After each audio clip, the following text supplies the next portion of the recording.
कृष्ण इसीलिए पूर्ण है क्योंकि उनके पास मात्र ज्ञान नहीं है, उनके पास वो ज्ञान है जो जीवन के संदर्भ में चलता है। वो पूंगा पंडित नहीं, वो जानते हैं कि काम कैसे होगा। गीता क्या है? गीता एक उपनिषद है जिसको लड़ाई के मैदान पर उपयोग किया जा रहा है। तो गीता है उपनिषद इन एक्शन। इसी कारण गीता का स्थान बहुत ऊंचा है।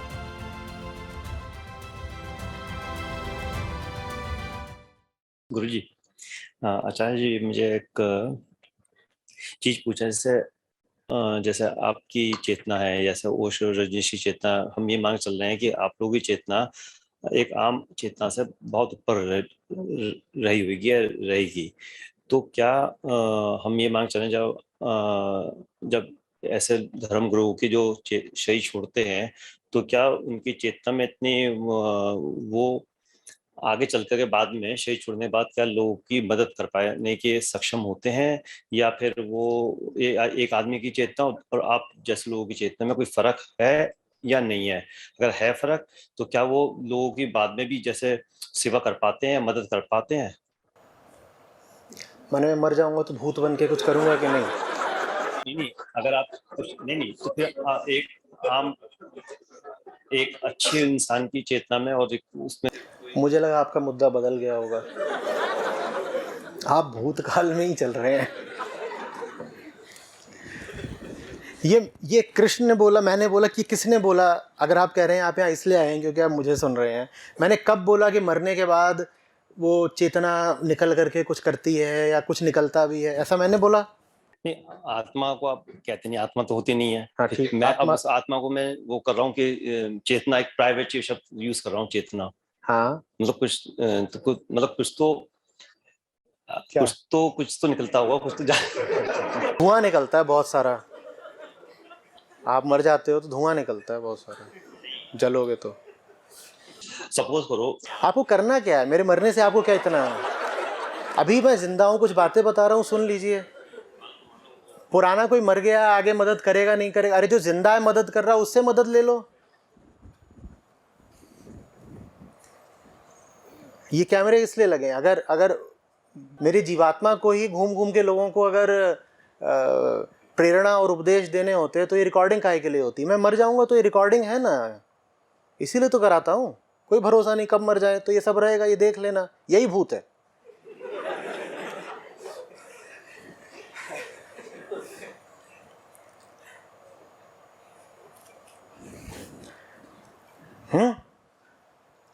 नहीं, जो एक आम चेतना में, मतलब एक अच्छे इंसान में और एक बुरे इंसान की चेतना में, मतलब हम लोग इसलिए अच्छे कर्म करने की कोशिश करेंगे। हमें कुछ जैसे सपोज करो कोई डॉक्टरी करी किसी ने, तो वो सोचेगा ना कि मैं लोगों की सेवा करता हूँ। वो स्थूल लाभ है। अध्यात्म में जो लाभ होता है तत्काल होता है, इतना समझाया था ना अभी। उसमें आगे का नहीं देखा जाता कि क्लिनिक खोलूंगा तब पैसा आएगा, एमबीबीएस करने की वसूली करूंगा आगे चल के। अध्यात्म ऐसा नहीं होता। हाँ, आपने उसको स्थूल बना दिया है, ये पाप पुण्य का कर्मकांड पूरा खड़ा करके, जिसमें आप बोलते हैं कि आज पुण्य करोगे तो अगले जन्म में उसका लाभ मिलेगा। अध्यात्म में ये सब नहीं होता कि आज पुण्य करोगे तो आगे लाभ मिलेगा। आज अगर अच्छे हो तो लाभ यही है कि अच्छे हो, बस खत्म बात। कुछ कैरी फॉरवर्ड नहीं होना है। अच्छा, बस एक चीज और, कि जो आप भ्रम को पाने की बात करें, अगर 99% आदमी सही कर पाया और 1% रह गया, तो आगे, तो फिर उस केस में क्या क्या स्थिति रहेगी? तो 99% मजे मिल गए, थोड़ा सा चूक भी गए, फिर उसके बाद में कुछ नहीं होता। ये बाद जितना अच्छा करा उतना अच्छा जी लिए, और जितने से चूक गए उतने से चूक गए। चूक गए तो चूक गए, इसीलिए मत चूको। अभी अभी आगे नहीं है कुछ।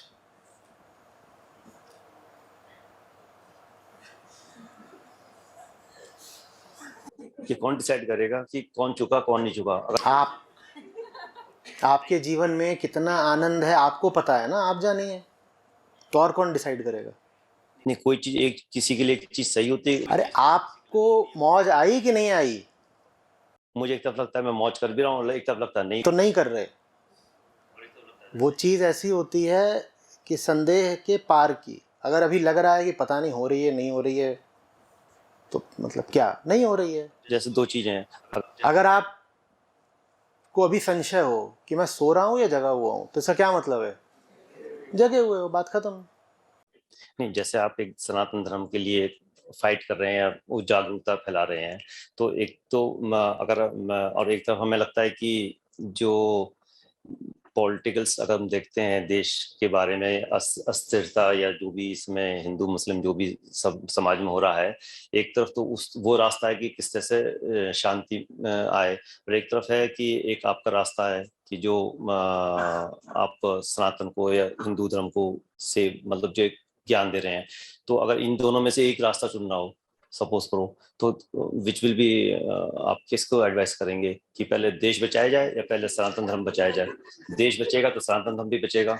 इस रास्ते से पूछ रहे हो कि वो रास्ता चुनूं कि नहीं? कौन सा? अब सपोज फॉर एग्जांपल, अब मान लो जैसे मान लो वेद है, गीता है, ये हम लोगों को पढ़ाया नहीं जाता। जब हम लोगों ने नहीं पढ़ा तो हमें बच्चे क्या पढ़ेंगे? कि हमें क्लास में स्कूलों में ही नहीं है चीज, तो बेसिक तो बेस तो वहीं से खराब हो गया सारा। आप कहते हैं उपनिषद और वेद, आप कितने लोगों को ज्ञान दे देंगे? 1 लाख 2 लाख 1 करोड़ 2 करोड़ को दे देंगे? नहीं, सबको दे सकते हैं। तो अगर ये हम क्लास से ही चले, चीजें बेस क्लासेस से चले, स्कूल लेवल से ही चले सर, हाँ, तो कैसे चलेंगी स्कूल से? वहाँ वहाँ पॉलिटिक्स इंटरफेयर होगा। पॉलिटिक्स तो आप चलाते हो ना, पॉलिटिशियन तो आपने चुना है। तो फिर वही वही है तो आप ठीक हो जाओ, आप यहाँ बैठो, समझो, आप सही वोट डालो, तो वो बंदा फिर एजुकेशन सिस्टम ठीक करेगा। आप जैसे होते हो, आप उसी तरह का आदमी ऊपर बैठा देते हो। वो तो जो भी यहाँ पे जो प्रोसीजर है वो तो प्रोसीजर की बात नहीं है, वो प्रोसीजर आपके हाथ में है। इलिटरेसी इतनी है कि अगर दो दो गुंडे खड़े हैं सामने तो एक को तो चुनना ही पड़ेगा ना। दो बदमाश खड़े हैं, दो चार उम्मीदवार हैं, चारों ही खराब हैं, तो एक को तो चुनना। नहीं, वो 2 गुंडे इसलिए खड़े हुए हैं क्योंकि कोई तीसरा ऐसा है नहीं जिसने गीता पढ़ी हो और खड़े होने का साहस दिखाए।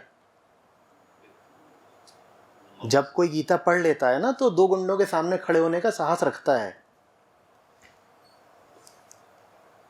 चलिए, इट्स ओके। राम आचार्य जी। आचार्य जी, मेरा नाम हितेश है, मैं बैंगलोर का रहने वाला हूँ। आपके साथ तकरीबन 1.5 साल से जुड़ा हुआ हूँ और बहुत क्लैरिटी आई है लाइफ में, मैं बहुत आभार उसके लिए। मेरे 2 मूल सवाल थे आचार्य जी। कुछ दिन पहले मैंने कोरा पे आपका एक आपकी संस्था का एक आर्टिकल पढ़ा था, फ्रॉम ग्रॉस टू सटल। ठीक है, वो एक उपनिषदिक श्लोक पे आपका कमेंट्री था। मूल मतलब सारांश कर रहा हूं मैं कि वृत्तियां होती हैं इंसानों में जो विचारों को पैदा करती हैं और फिर विचार कर्म बनते हैं। तो आपने उसमें समझाया था कि कैसे ऊपर से अंदर तक जाना है। जैसे विचार आए तो देखो उसको और एंटरटेन मत करो, और धीरे धीरे फिर वो विचार आना कम हो जाएंगे और फिर वो वृत्तियां भी खत्म हो जाएंगी। ये ठीक समझा? ठीक है, बढ़िया। ठीक है। अब फिर मैं इस लाइन पे काम करने लगा और मुझे लगा कि ठीक है, बदलाव हो रहा है। और मैंने कई संगति, कई चीजें ऐसी थी जो पीछे छोड़ दी, जो ऐसे विचार पैदा करे अंदर से, और मुझे लगा कि तरक्की हो गई है। लेकिन फिर आपके दूसरे वीडियोस देखे जहाँ पे आपने बोला था कि ये प्रयोग करना भी जरूरी है, कि देखो कि ऐसी जगह पे जाओ जो ऐसे विचार पैदा करे, तुम्हारी वृत्तियां फिर से जगाए। तो फिर मैंने वैसी जगह जाना शुरू किया, मॉल्स, पब्स, ये जो पीछे छोड़ चुका था मैं सब। अब ऐसी जगह पे जब मैं जाता था तो फिक्स्ड एजेंडा लेके जाता था, और वो 3-4 घंटे के लिए जाता था दिन में। मतलब आपको पता है कि आप जा रहे हो और आपको नोटिस करना है, फोकस करना है, कि देखना है कि अंदर कौन से विचार उठ रहे हैं, कौन सी चीजें आकर्षित कर रही है। तो अब ये 3-4 घंटे के लिए जब मैं जाता हूँ, कंट्रोल्ड एनवायरनमेंट होता है एक तरह से, और कर पाता हूँ फोकस, पता भी चलता है कि क्या हो रहा है, और बड़ा एनर्जी इंटेंसिव टास्क लगता है मेरे को ये। और जब वहां से वापस आता हूँ और नॉर्मल जिंदगी शुरू होती है, ऑफिस शुरू होती है, तो पता ही नहीं चलता कि कब वो बेहोशी में बाकी बहुत सारे विचार आए जो छूट गए ना। पोस्टमार्टम कर पाता हूँ, लेकिन तब का तब देख नहीं पाता। तो इसमें मतलब मैं कहाँ चूका हूँ? अब मैं सोचता हूँ कि अगर ये 24/7 करना है तो बहुत ज्यादा एनर्जी इंटेंसिव, हम कोई कैसे करे? कोई मार्गदर्शन कीजिए। उतनी ही लगती है एनर्जी, थकाने वाला काम है, एक तरह का आंतरिक तनाव है ये, इसका चयन करना होता है। होश जो है हल्की बात नहीं होती, उसमें टेंशन बहुत होता है। इसीलिए तो लोग शराब वगैरह पीते हैं, ताकि होश हटे। होश हटता है तो साथ में तनाव हट जाता है। हम चूंकि बेहोश लोग हैं ना, तो हमें जब होश आता है तो तनाव के साथ आता है।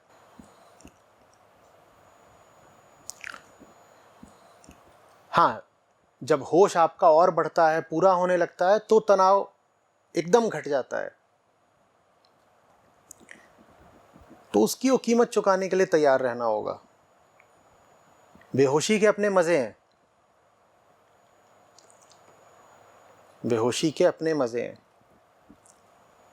अर्जुन को एक नाम दिया गया गीता में, गुड़ाकेश।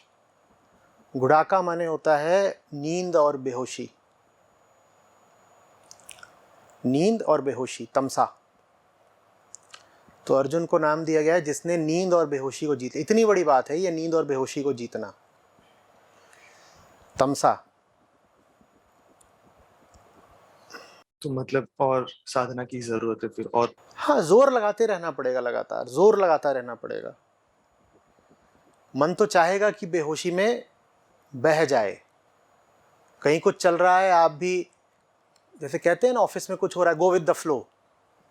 वो कौन सा फ्लो है? बेहोशी का फ्लो है। कि जैसे एक लाश डाल दी गई है किसी नदी के प्रवाह में और वो अपना लाश बहती चली जा रही है, या कोई बेहोश आदमी वो बहता चला जा रहा है। तो उस तरह के फ्लो को आजकल बड़ा महत्व दिया जाता है कि इतना सोचो मत, गो विद द फ्लो। कोई ये नहीं पूछता वो कौन सा प्रवाह है, किस फ्लो की बात कर रहे हो। वो तमसा का प्रवाह है। और उसके खिलाफ जाने में कोई इसमें व्यर्थ दिलासा की बात नहीं है। हमें यथार्थ पता होना चाहिए। जब आदत ये पड़ी होती है जन्म से ही कि बेहोश चलो बस, तो उस समय जागृत रहकर चलना, एक आंतरिक अनुशासन से जीना बड़ा उबाऊ, खिंचाने वाला और भारी काम लगता है। लगातार यही लगता है कि मैं कब ये होश वगैरह को किनारे रख करके मौज मार लूं। जैसे कहते हैं ना कि let your hair loose, hit the dance floor. और बिल्कुल उसमें मजा आता ही इसीलिए है क्योंकि उसमें बेहोशी है।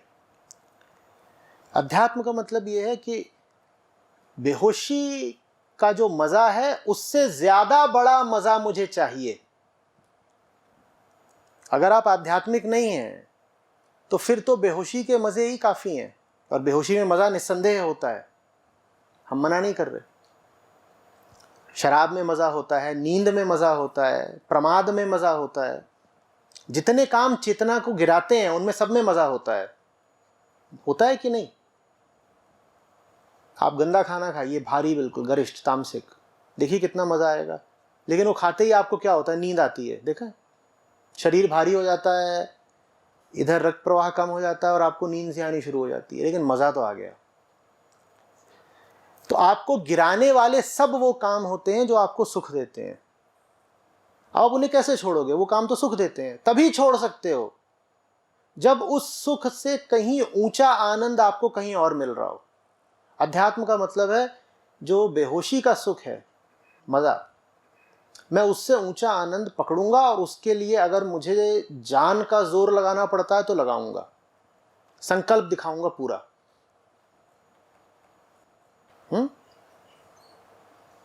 आचार्य जी, एक दूसरा सवाल, मुक्ति की राह पे भजना या भजन करना कैसे सहायक होता है? ये भजने का अर्थ लगभग वही है जिसकी अभी बात कर रहे थे, यही है भजना। भजना यही है, निरंतर याद रखना, लक्ष्य पर लगातार निगाह रहे। वो बात उतनी रूखी ना लगे, इसलिए मैं उसको प्रेम कहता हूं। लक्ष्य बोलो तो ऐसा लगता है जैसे शिकार करने निकले हो, मैं उसको प्रेम कहता हूं। उस पर लगातार निगाह रहे, प्रेम हो गया है, अब सीधे चलना आसान हो जाता है, प्रेम हो गया है। धन्यवाद आचार्य जी।